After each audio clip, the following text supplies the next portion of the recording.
Magandang araw! Sama-sama tayong matuto sa Teacher Sal Learning Resource Channel.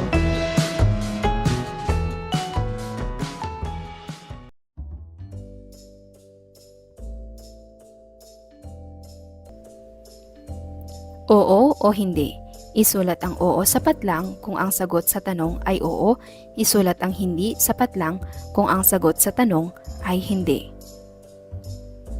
Kaya bang maisagawa ang mga kilos na nagpapahalaga sa sariling buhay bilang pagkilala sa kanyang dignidad upang malinang ang paggalang sa buhay? Mahirap bang matutuhan ang pag-unawa sa mga kilos na nagpapahalaga sa sariling buhay? Pwede bang makapagsanay sa paggalang sa buhay sa pamamagitan ng pag-iingat at pagpapabuti ng sariling buhay? Ang kilos ba na nagpapahalaga sa sariling buhay ay hindi nagbabago mula sa pagsilang hanggang sa pagtanda? Ang mga pagbabagong nagaganap sa sarili ay dapat ba o kailangang pahalagahan? Narito ang mga tamang sagot.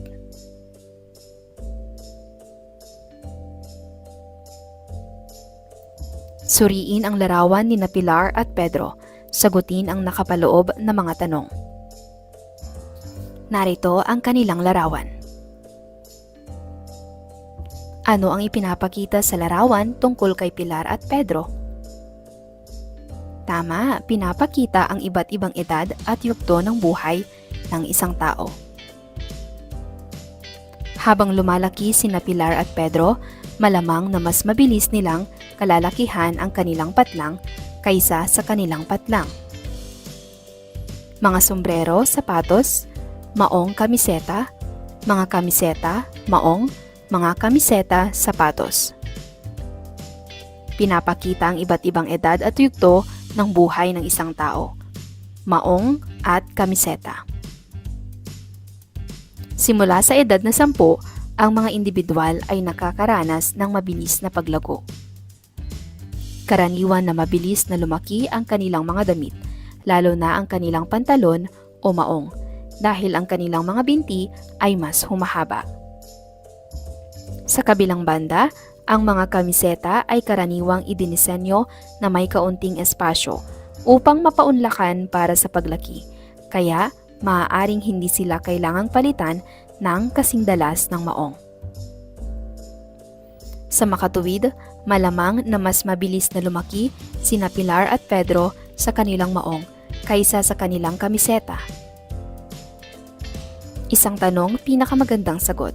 Magbigay ng isang halimbawa ng kilos na nagpapakita ng pagpapahalaga sa sarili, valuing oneself. Para sa ikalawang araw, mga pagbabago sa katawan at paglalapat ng tamang pamamahala sa mga ito. Pagtutugma. Habang ang katawan ng tao ay lumalaki at nagbabago, pagtugmain ang mga mabisang kasanayan, angkop sa anumang edad sa ikalawang hanay. Sa tama nitong halimbawa sa unang hanay, isulat ang titik ng tamang sagot, sapat lang. Para sa unang hanay, kahalagahan ng isang mahusay na dieta.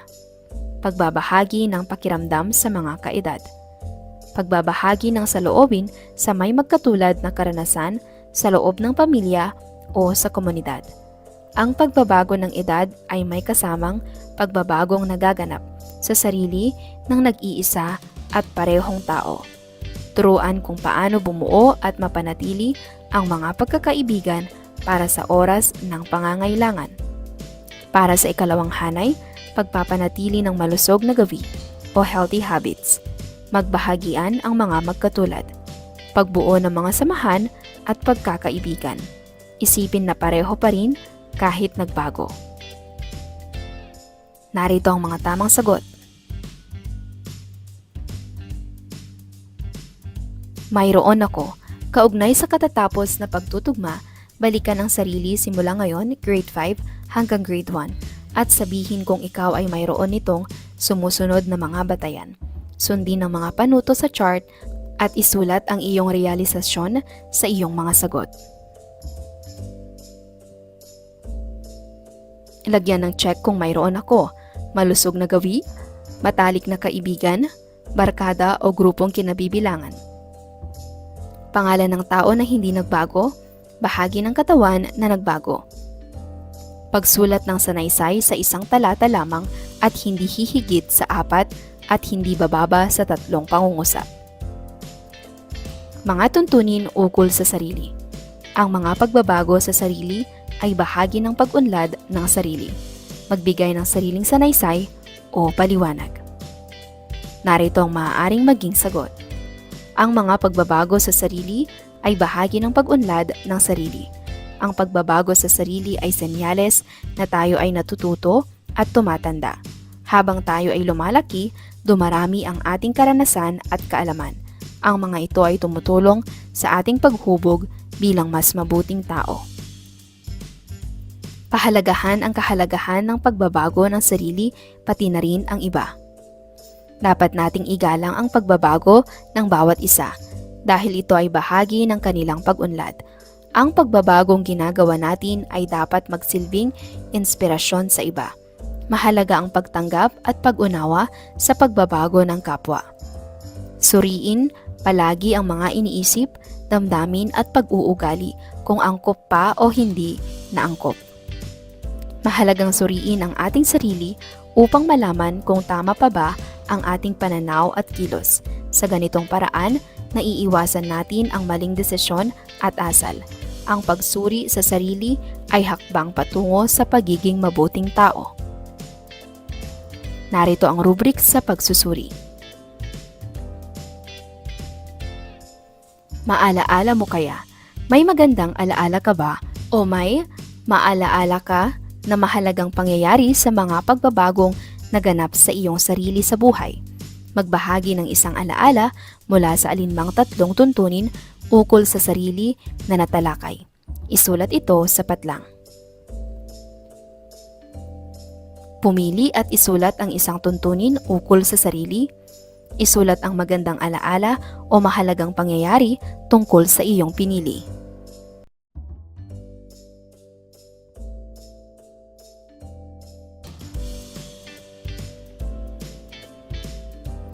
May itinuro si Erik Erikson 1902 to 1994 na 8 antas o yugto ng psychosocial na pag-unlad o psychosocial development.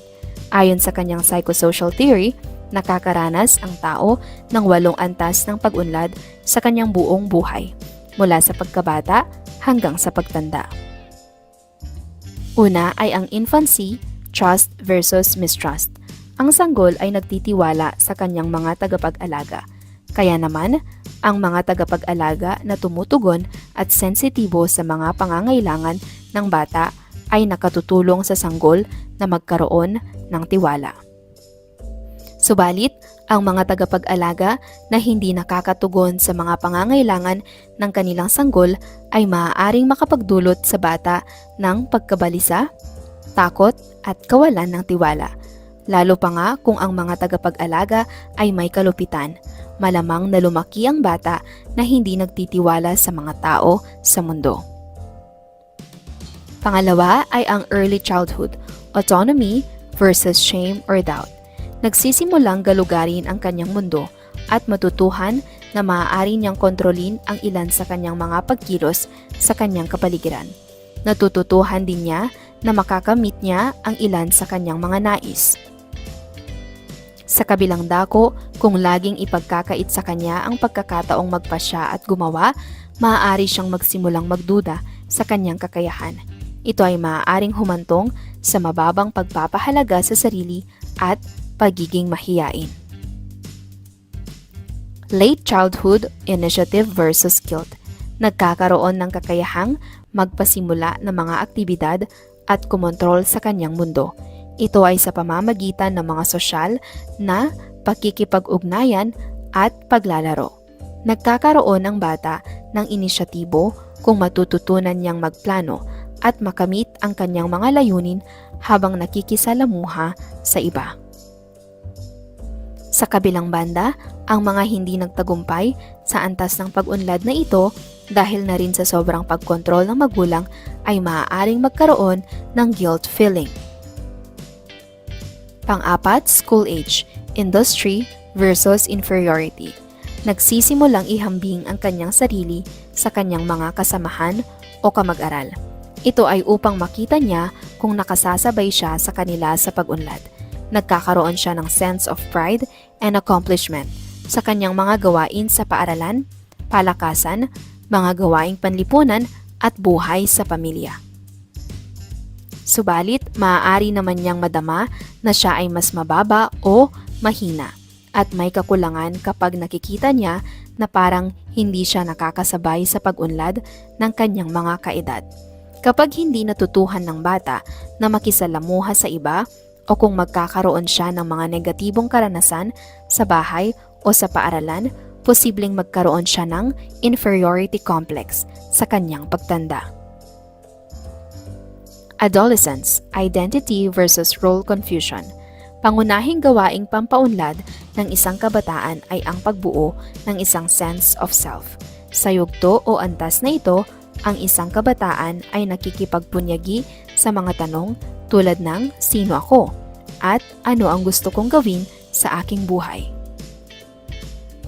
Ang mga kabataan na matagumpay sa antas ng pag-unlad o yugtong ito ay may matibay na pakiramdam ng pagkakakilanlan o sense of identity. Sila ay makapananatiling tapat sa kanilang mga paniniwala at pagpapahalaga o values sa harap ng mga problema at mga ibang pananaw ng mga tao. Iba naman ang mga kabataan na walang pakialam, hindi sadyang tumutuklas o lumilikha ng kanilang pagkakakilanlan o identity, o sunod-sunuran lang sa lahat ng mga ideya ng kanilang mga magulang ukol sa kanilang hinaharap. Sila ay maaaring magkaroon ng mahinang sense of self o di kaya makaranas ng role confusion. Kapag ito ay nangyari, hindi sila sigurado sa kanilang sariling pagkakakilanlan at nalilito tungkol sa kanilang hinaharap. Young adulthood, intimacy versus isolation. Handa nang ibahagi ang kanyang buhay sa ibang tao at nagaganap ito matapos na siya ay magkaroon ng sense of self sa panahon ng pagbibinata o pagdadalaga.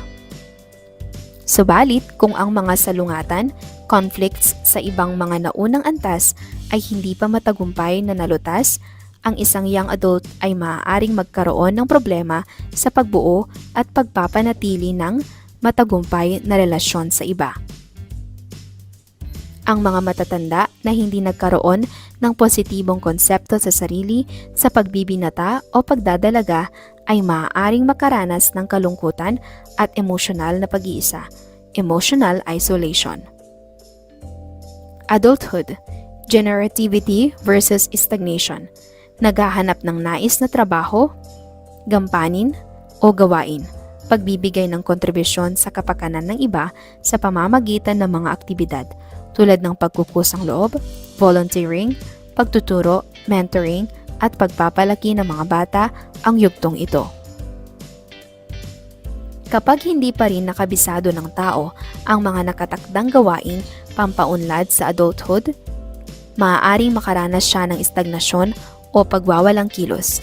Maaari rin siyang magkaroon ng pakiramdam na parang hindi siya nag-iiwan ng isang makabuluhang marka o legacy sa mundo. Siya ay maaaring magkaroon ng kaunti lamang na koneksyon sa iba at ng maliit na interes sa pagiging produktibo at pagpapabuti sa kanyang sarili. Late adulthood, integrity versus despair. Ang pangunahing gawaing pampag-unlad ay ang pagkakaroon ng tinatawag na integridad upang maiwasan ang kawalan ng pag-asa. Sinasalamin ng tao na nasa late adulthood ang kanyang buhay at nakadarama ng alinman sa dalawa, ang isang pakiramdam ng kasiyahan o isang pakiramdam ng kabiguan. Ang taong nasiyahan at naging proud sa kanyang mga nagawa ay nakadarama ng integridad at maaaring mayroon lamang kaunting mga pagsisisi. Gayunpaman, ang taong hindi matagumpay sa antas na ito ay maaaring makadama na ang kanyang buhay ay nasayang lamang dahil sa mga panghihinayang. Haharap siya sa pagtatapos ng kanyang buhay na may damdamin ng kapaitan, depresyon, at kawalan ng pag-asa. Pagtapat-tapatin. Itapat ang salungat na pag-unlad sa ikalawang hanay sa tamang pag-unlad sa unang hanay. Ilagay ang tamang sagot na titik, sapat lang. Unang hanay, autonomy, identity, industry, initiative, trust. Para sa ikalawang hanay, guilt, inferiority, mistrust, role confusion, at shame or doubt. Narito ang mga tamang sagot. Payo ko, kaibigan ko. Anong magandang payo ang iyong sasabihin sa matalik na kaibigan mo kapag nakikita mong ganito ang ugali nila? Hindi nagtitiwala sa mga tao sa mundo. Ang payo ko ay mababa ang pagpapahalaga sa sarili. Mahiyain, may guilt feeling o ako palagi ang may kasalanan na sa loobin. Narito ang maaaring maging kasagutan. Para sa unang bilang, hindi lahat ng tao ay masama, kaibigan. Matutong magtiwala ng dahan-dahan sa mga taong tunay na nagmamalasakit. Bigyan mo ng pagkakataon ang ibang tao na patunayan ang kabutihan nila. Para sa mababa ang pagpapahalaga sa sarili, mahalaga ka at may kakayahan ka tulad ng iba. Huwag mong maliitin ang sarili mo dahil may mga bagay kang kayang gawin na hindi kaya ng iba. Maniwala ka sa sarili mong halaga. Mahiyain, walang masama sa pagiging tahimik, pero subukan mong buksan ang sarili mo sa iba. Unti-unti mong harapin ang takot sa pakikipag-usap. Nandito lang ako para tumulong at sumuporta. May guilt feeling o ako palagi ang may kasalanan na sa loobin. Hindi mo dapat akuin ang lahat ng pagkakamali. Lahat tayo ay nagkakamali at mahalaga ang matuto mula rito. Patawarin mo ang sarili mo at magpatuloy sa pag-unlad.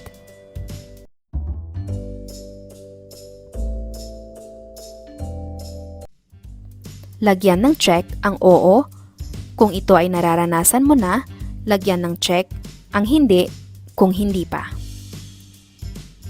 Tinutubuan ng buhok sa kilikili at paligid ng ari. Tumatangkad. Nagkakaroon ng tagyawat.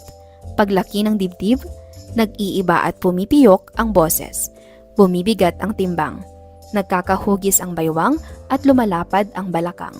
Unti-unting nawawala ang baby fat sa mukha at leeg. Nagkakaroon ng buwan ng regla. Mas nagiging oily ang buhok. Habang ikaw ay lumalaki, marami kang haharapin na pagbabagong pisikal, emosyonal at sosyal. Huwag kang matakot dahil ito ay normal. Maluwag sa loob mong tanggapin ang mga pagbabagong nagaganap sa iyong katawan. Ganoon rin ang mga pagkakaiba-iba ng bawat isa. Piliin at isulat ang tamang sagot na sinasaad ng bawat patlang. Ang paglapad ng balikat ng isang lalaki ay nagpapakita ng pagbabagong patlang, pisikal, emosyonal o sosyal.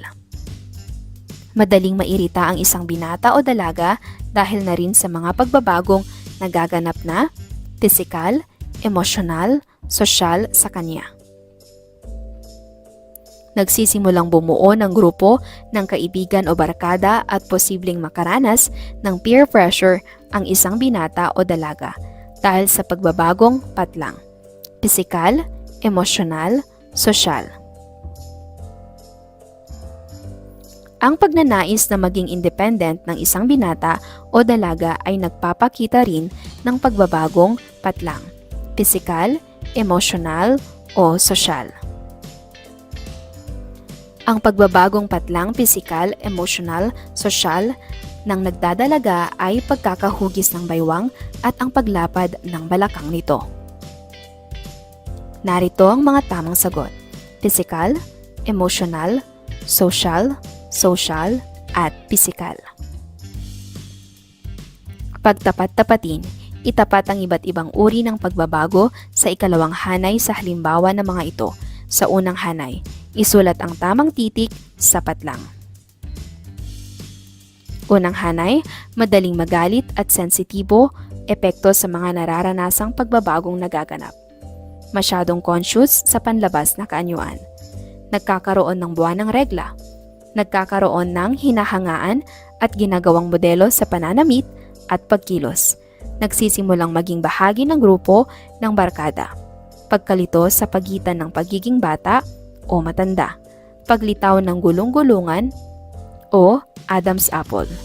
Pagpunta sa mga concert at iba pang kasiyahan at pagkahilig sa sports. Pakikinig ng radyo at panood ng telebisyon o pagtutok sa gadgets. Tinutubuan ng bigote, balbas, buhok sa kilikili at paligid ng ari. Para sa ikalawang hanay, pagbabagong pisikal, pagbabagong social, o pagbabagong emosyonal o damdamin. Narito ang mga tamang sagot.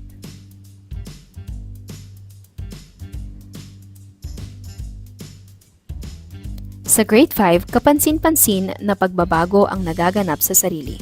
Maraming pagbabagong pisikal ang nagaganap sa nagdadalaga at nagbibinata sa edad na 10 hanggang 16. Lahat ng ito ay nagsisimula sa glandulang malapit sa utak na tinatawag na pituitary gland. Ito ang glandulang gumagawa ng chemical o hormones na kailangan sa paglaki. Magkaiba ang mga pagbabagong nararanasan ng babae at lalaki sa hormones na tinataglay. Ang sa babae ay tinatawag na estrogen at testosterone naman sa lalaki.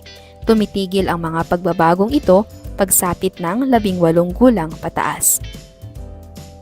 Sa mga pagbabagong ito, huwag kang panghinaan ng loob. Bagkus, pagbutihin at paghusayin mo ang iyong pangangalaga sa sarili, na ipapakita ang kamalayan sa pag-unawa sa sarili sa pamamagitan ng pagkakaroon ng tiwala sa sarili sa lahat ng gawain, pisikal, mental o social.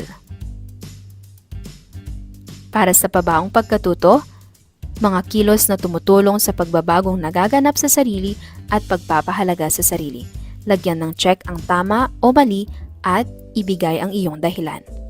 Unang bilang, voluntaryong pagsali ng mga samahan upang maramdaman na kabahagi ka ng isang angkop na samahan. Ito ay tama. Nakakatulong ito upang mapaunlad ang tiwala sa sarili at makaramdam ng pagiging kabilang sa isang grupo. Pag-iisip na pareho pa rin ang aking pagkatao kahit nagbago ang pisikal. Ito ay tama. Ang tunay na pagkatao ay hindi lang nasusukat sa pisikal na anyo, kundi sa pag-uugali at kalooban. Magbahaginan ng kamalayan upang makatulong sa pagbuo ng parehong pagkakakilanlan. Tama, ang pagbabahagi ng damdamin at karanasan ay tumutulong sa pag-unawa sa sarili at sa iba. Kinokontrol ng mga magulang ang anak na kumilos ayon sa gawing nararapat sa edad. Ito ay mali. Mali ito kung sobra-sobra dahil dapat din bigyan ng pagkakataon ang anak na matutong magdesisyon para sa sarili. Natatakot sa mga pisikal, emosyonal at sosyal na pagbabagong nagaganap. Ito ay mali. Ang takot ay natural pero hindi ito nakatutulong kung pipigilan ang pag-unlad at pagtanggap sa sarili. Balik tanaw sa kabutihang asal at wastong pag-uugali. Magnilay at sagutin ang sumusunod. Bilang mag-aaral na may kabutihang asal, ikaw iyon, ano pang kabutihang asal ang iyong natutuhan sa araling ito? Anong pag-uugali ang ginagawa mo ngayon na dapat mong iwasto kaugnay sa iyong natutuhan sa kabutihang asal sa aralin? Payo ko, kaibigan ko, kung ikaw ang guidance counselor ng paaralan, anong payo ang sasabihin mo kapag nagbahagi ang mag-aaral ng sumusunod na mga ugali? Markahan ang pagsusulit sa pamamagitan ng nakapaloob na rubrics. Walang pakialam sa mundo? Hindi sadyang tumutuklas o lumilikha ng kanilang pagkakakilanlan o identity. Sunod-sunuran lang sa lahat ng mga ideya ng kanilang mga magulang ukol sa kanilang hinaharap. Walang pagpapahalaga sa sarili. Narito ang rubric sa pagsusuri. Para sa gawaing pantahanan, JS from Journal survey from Monday to Sunday. Bago matulog araw-araw sa susunod na buong linggo, ay matapat na sagutin ang pansariling pagtataya ng kabaitan at pag-iimpok na nagawa sa buong linggo. Naging mabait ako sa araw na ito, lagyan ng check. Hindi ako naging mabait sa araw na ito, lagyan ng check. Magkano ang naipon kong pera sa araw na ito? Pwedeng sabihing wala.